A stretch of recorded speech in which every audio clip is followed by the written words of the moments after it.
মির্জা ফখরুল ইসলাম আলমগীর প্রধান উপদেষ্টার সাথে বৈঠক করার পর আপনি বলেছেন যে আপনি সন্তুষ্ট নন। অন্যদিকে বৈঠকের পর সংবাদ সম্মেলনে এ নিয়ে এক প্রশ্নের জবাবে আইন উপদেষ্টা আসিফ নজরুল বলেছেন যে আমার কাছে ওনাদেরকে দেখে হ্যাপি লেগেছে। যখন আমাদের ডায়ালগটা শেষ হয়েছে মনে হয়েছে ওনাদের মনে যে প্রশ্ন ছিল তার অনেকগুলো উত্তর ওনারা পেয়েছেন। ফখরুল ভাইয়ের কাছে অন্যরকম মনে হতে পারে। সরকার কি আসলে বিএনপির অসন্তোষ বুঝতে পারেনি, বা বৈঠকের ভিতরে আপনারা কেমন আচরণ করেছেন যে আপনাদেরকে আসলে হ্যাপি মনে হয়েছে সরকারের কাছে?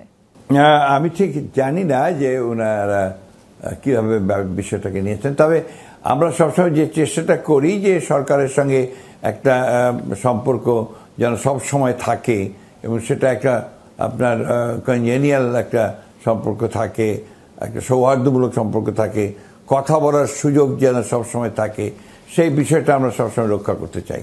তবে এটা খুব পরিষ্কারভাবে আমি যেটা বলেছি যে আমরা সেই সভাতে আমরা সন্তুষ্ট হতে পারিনি। তার প্রধান কারণ হচ্ছে যে আমরা যে জিনিসটা প্রথম থেকে বলে আসছি যে আমরা নির্বাচনের একটা রোড ম্যাপ চাই। আমরা কিন্তু নির্বাচনের সুস্পষ্ট তারিখ সময়ের কথা বলিনি, বরঞ্চ আমরা অতীতে যেটা বলে এসেছিলাম যে আপনার একটা যৌক্তিক সময় কথা।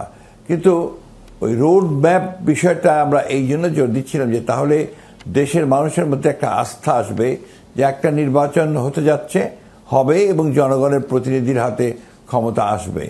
এবং যে বিষয়গুলো নিয়ে ইতিমধ্যে অনেক আলোচনা হয়েছে এবং দেশে আলোচনার প্রধান বিষয় হচ্ছে সংস্কার। আপনার এই সংস্কারের ব্যাপারে আমরা কিন্তু অনেক আগেও বলেছি, এখনও বলছি যে আমরাই প্রথম সংস্কারের কথা তুলেছি। আমরা 2016 সালে আমাদের নেত্রী দেশনেত্রী বেগম খালেদা জিয়া তিনি ভিশন 2030-তে তিনি একদম পুরো সংস্কারের কথা বলেছেন। একইভাবে আমরা 2021 সালে আমাদের ভারপ্রাপ্ত চেয়ারম্যান তারেক রহমান সাহেব 27 দফা, পরবর্তীকালে আমাদের সঙ্গে যারা যুগপৎ আন্দোলন করছিলেন তাদের সকলের সঙ্গে কথা বলে আলোচনা করে আমরা 31 দফা আমরা 22 সালে আমরা দিয়েছি। সুতরাং সংস্কারের ব্যাপারে কিন্তু যে অপপ্রচারটা করা হয় এটা সম্পূর্ণ একটা অযৌক্তিক। আমরা সংস্কার চাই, অবশ্যই চাই, এবং আমরা মনে করি যে বর্তমান যে আওয়ামী লীগ সরকার অর্থাৎ ফ্যাসিস্ট সরকার যে রাষ্ট্রকে ধ্বংস করে দিয়ে গেছে, প্রতিষ্ঠানকে ধ্বংস করেছে, সেগুলোকে আবার নতুন করে একটা সম্পূর্ণ নতুন চিন্তা ভাবনার মধ্য দিয়ে নিয়ে আসা দরকার পরিবর্তিত পরিস্থিতিতে।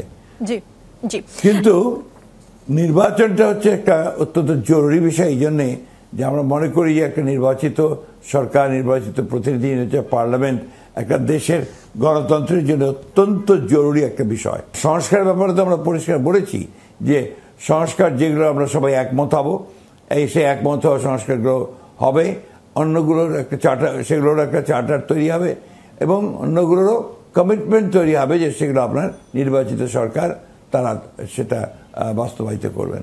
তো এই ক্ষেত্রে কোনো ভুল বোঝাবুঝির অবকাশ নেই। সমস্যাটা হচ্ছে আমরা বারবার করে বলছি যে আমরা একটা রোড ম্যাপ চাচ্ছি, অর্থাৎ কখন নির্বাচনটা হবে, কবে হবে, কোথা থেকে হবে, কবে আমরা শিডিউল ঘোষণা করা হবে, সেই বিষয়গুলো সুনিশ্চিতভাবে আমরা তাদের কাছে চেয়েছি।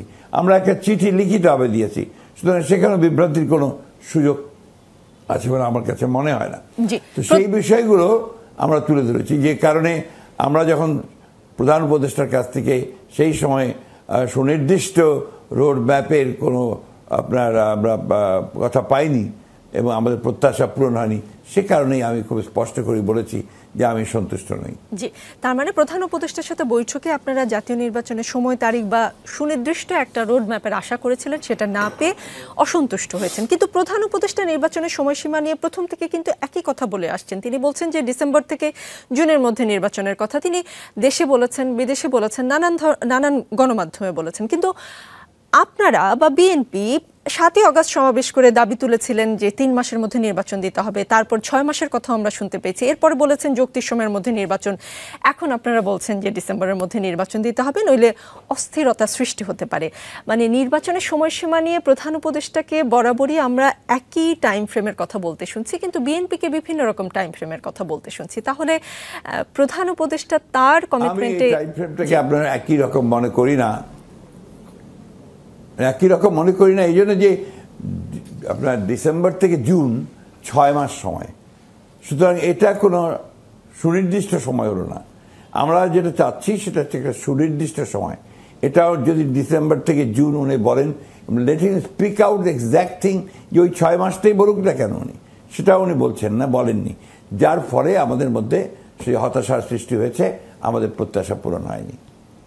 আর আপনারা যে কথা বলছেন যে আমরা বারবার নির্বাচনের কথা বলছি, নির্বাচনের কথা তো আমরা বলবো, কারণ আমরা যে দল, আমরা একটা লিবারেল ডেমোক্রেটিক পার্টি, আমরা নির্বাচনের মধ্য দিয়ে রাজনৈতিক ক্ষমতায় যাওয়ার দল, ওটাই আমরা বিশ্বাস করি। That is our political conviction. এবং আমরা সেই কারণেই মনে করি যে যখন দ্যার ইজ এ ভ্যাকুয়াম, যখন একটা শূন্যতা সৃষ্টি হয়, কোনো সরকার থাকে না, তখন দেশের ক্রাইসিসগুলো বাড়তে থাকে, ইনস্টিটিউশনগুলো ভেঙে পড়তে থাকে, কোনো চেইন অফ কমান্ড থাকে না, কোনো নেতৃত্ব থাকে না, এমনকি যে কনস্টিটিউশনাল বডিগুলো আছে তারা পর্যন্ত মনে করে যে তারা অভিভাবকহীন হয়ে যাচ্ছে। তো এই বিষয়টা হালকা করে দেখার তো কোনো সুযোগ নেই। সেই কারণেই একটা দায়িত্বশীল রাজনৈতিক দল হিসেবে, যেহেতু আমরা অতীতেও আমরা রাজনৈতিক দল হিসেবে আমরা রাষ্ট্র পরিচালনার দায়িত্ব ছিলাম, আমরা যেহেতু অনেক সংস্কারের সঙ্গে জড়িত ছিলাম, আমরা যেহেতু অনেক ঘাত প্রতিঘাত অতিক্রম করে দীর্ঘ 15 বছর সংগ্রাম লড়াই করে অনেক ত্যাগ তিতিক্ষার বিনিময়ে এই পর্যায়ে এসেছি, সেই দায়িত্বশীল ভূমিকা থেকে আমরা এই কথাগুলো বলছি। এটাকে ভুল বোঝার কোনো কারণ নেই, বা এটাকে আমাদের শুধুমাত্র ক্ষমতায় যাওয়ার যে ইচ্ছা, এতেই কথাটা ভাবার কোনো কারণ নেই। ক্ষমতায় তো নির্বাচন হলে অন্য দলও যেতে পারে, এটা তো একটা আপনার এই কথা না যে বিএনপি ক্ষমতায় যাবে।